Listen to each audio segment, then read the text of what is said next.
स्वागत है नई वीडियो में। तो इस वाली वीडियो में हम लोग देखेंगे कि भारत में मैंग्रोव वन की स्थिति क्या है, क्या होते हैं मैंग्रोव वन। ठीक है, तो हम ये वाला नई वीडियो है, इसमें आरओ एआरओ यूपीपीसीएस का जो एग्जाम आने वाला है उसके लिए काफी महत्वपूर्ण है। तो भारत में मैंग्रोव वन को समझते हैं हम लोग।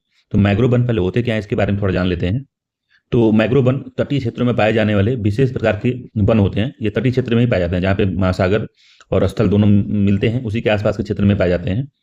ठीक है, विशेष प्रकार के वन होते हैं जो खारे पानी या अर्ध खारे पानी में उगते हैं, खासकर नदी के डेल्टा और खाड़ियों में ये पाए जाते हैं।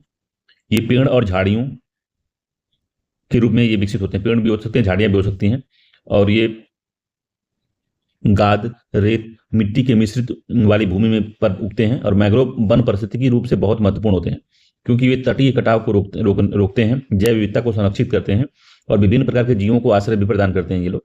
ठीक है, तो जैसे आप सुने होंगे कि जब बड़े बड़े जो चक्रवात आते हैं तो वो जैसे उड़ीसा, मान लीजिए उड़ीसा का तट पे आए, तो वहाँ पे जब ज़्यादा मैंग्रोव वन का जब प्रकोप होता है तो वहाँ पे क्या होता है, नुकसान बहुत कम हो पाता है, क्योंकि जो इनकी जड़ें होती हैं, पेड़ पौधे होते हैं, वो जितने भी चक्रवात होते हैं उनको कमजोर कर देते हैं और स्थल को पूरा बचा लेते हैं वो लोग।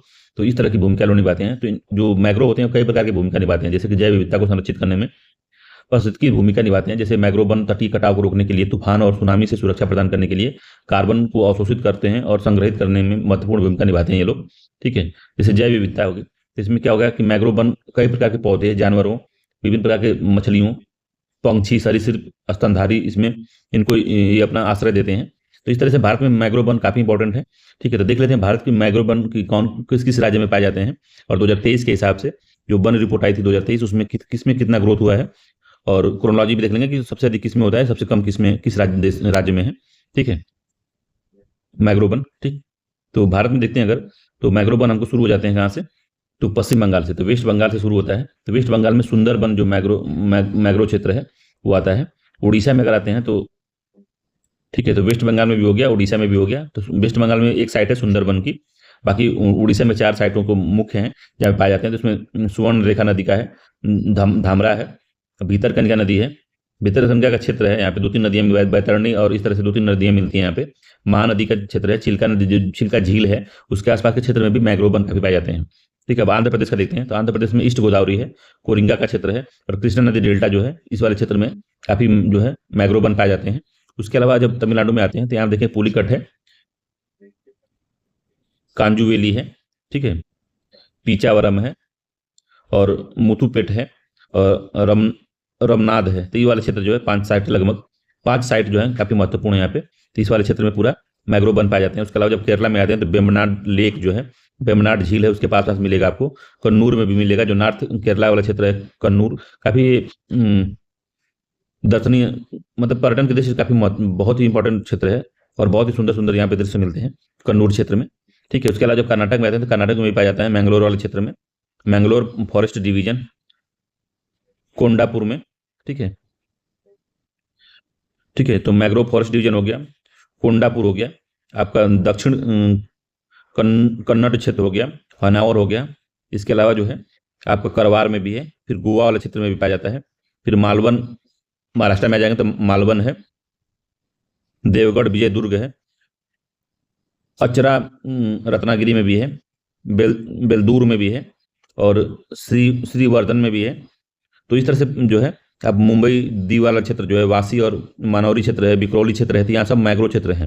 ये पूरा तटीय क्षेत्र मैंग्रोव क्षेत्र में आते हैं महाराष्ट्र के। इसके अलावा गुजरात के कच्छ में काफी मैंग्रोव पाए जाते हैं, गल्फ ऑफ खंबात में पाए जाते हैं, और डुमस उभरात वाले क्षेत्र में भी ये पाए जाते हैं गुजरात में। तो आप देखेंगे तो गुजरात हो गया, महाराष्ट्र हो गया, आपका क्या कहते हैं यहाँ पे, कर्नाटक हो गया, केरला हो गया, तमिलनाडु हो गया, आंध्र प्रदेश हो गया, उड़ीसा हो गया, और वेस्ट बंगाल हो गया। तो 1 2 3 4 5 6 7 8 ऐसे राज्य हैं, और गोवा 9 है। तो 9 राज्य में आपको देखने को मिलेगा मैंग्रोव वन। इसके अलावा अंडमान निकोबार, नॉर्थ अंडमान में और निकोबार वाले क्षेत्र में पाया जाता है। तो अंडमान और निकोबार वाले क्षेत्र में भी मैंग्रोव वन की साइटें पाई जाती हैं।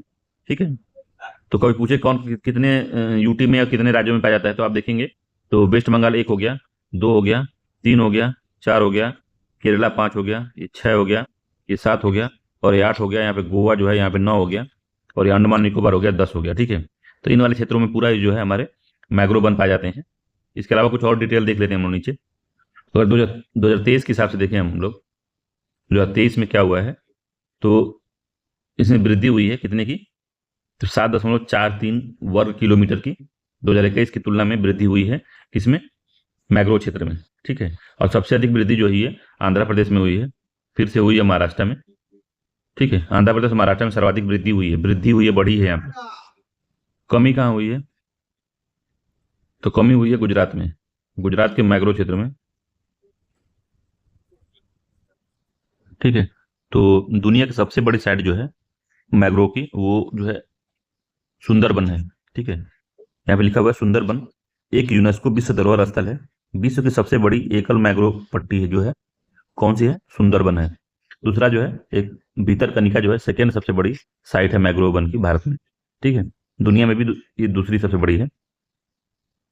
इसके अलावा जो है अगर हम बात करें इसमें, तो यूनेस्को 26 जुलाई को मैग्रो पारिस्थितिकी तंत्र के संरक्षण हेतु अंतर्राष्ट्रीय दिवस के रूप में इसको मनाता है। ठीक है, 26 जुलाई को क्या मनाया जाता है, तो अंतर्राष्ट्रीय मैग्रो पारिस्थितिकी तंत्र संरक्षण दिवस मनाया जाता है। फॉरेस्ट रिपोर्ट जो 2021 के अनुसार मैग्रो वन आवरण में इतने वर्ग किलोमीटर का है, जो कि देश की कुल भौगोलिक क्षेत्रफल का 0.15% है। तो ये 2023 में भी यही वाला आंकड़ा है, 2023 में भी इतना ही है, क्योंकि कहीं बढ़ा है तो किसी में घट गया, जैसे कि महाराष्ट्र, आंध्र प्रदेश और महाराष्ट्र में तो बढ़ा है ये, मगर गुजरात में कम हो गया है। तो क्या हुआ, इसको बैलेंस कर लिया है। ठीक है, तो ये ठीक लिखा है। अगला है इसमें कि पश्चिम बंगाल में सर्वाधिक मैग्रो क्षेत्र है, फिर गुजरात में है, फिर अंडमान निकोबार में है, फिर आंध्र प्रदेश में, फिर मध्य प्रदेश में। भारत में सर्वाधिक मैग्रो वन आवरण वाले जो राज्य हैं यही हैं, पश्चिम बंगाल, गुजरात, अंडमान निकोबार, आंध्र प्रदेश, महाराष्ट्र। ठीक है, भारत में मैग्रो पर्यावरण संरक्षण अधिनियम 1986 तथा तटीय विनियमों द्वारा संरक्षित होते हैं।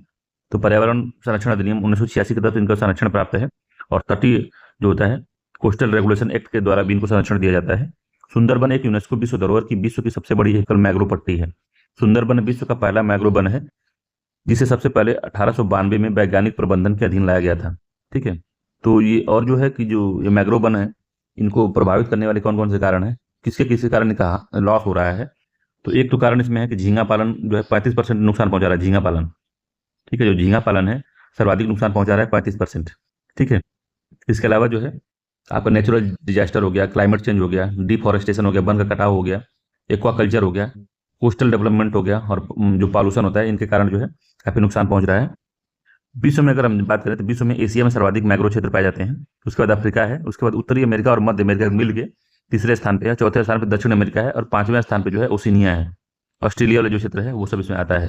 ठीक है, भारत सरकार ने मिस्टी प्रोग्राम चलाया था, किसके लिए है, 2023-24 के बजट में इसको लाया गया था मिस्टी प्रोग्राम, किसके लिए, तो ये मैग्रो वनों के संरक्षण के लिए इसको चलाया गया था। ठीक है, तो ये जो है ये सब जो है काफी महत्वपूर्ण, ये मिस्टी प्रोग्राम पूछ सकता है कभी, तो ये पूरा बात हो गया। ठीक है, तो मैग्रो वन के बारे में इतना जानकारी आपको होनी चाहिए।